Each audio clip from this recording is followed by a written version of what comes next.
อยขอกับใจในสิ่งบ่ดีที่ผ่านมานี่คอยมีแต่สร้างความวุ่นวายขอบใจสังคมปมใจและให้อภัยพ่อแม่ดีใจเห็นลูกชายกลายเป็นคนดี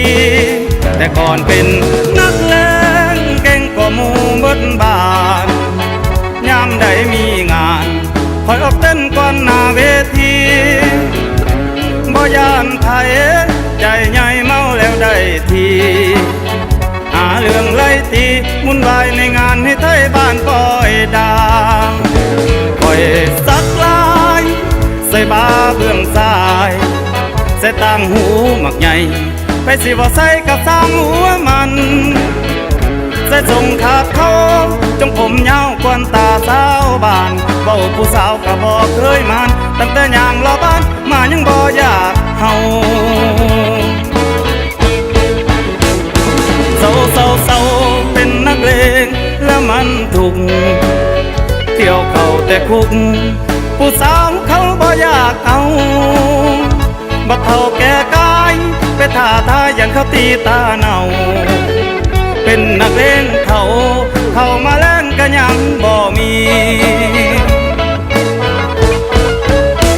ตั้งแต่กับใจมีความสุขหลายก็เปลี่ยนสไตล์จากนักเลงมาเป็นคนดีเลือกทางอย่างมีสาวอ้อมข้างทักอีลีได้เฮ็ดเรียกเงินดีมีผู้สาวมาหาบ่เศร้า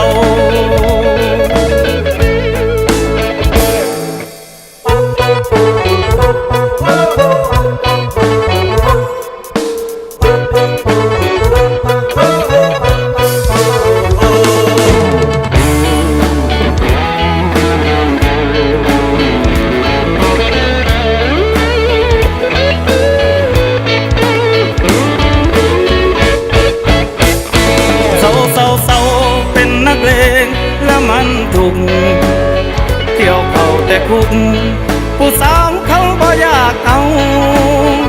บ่เท่าแก่กายไปท่าทายอย่างเขาตีตาเนา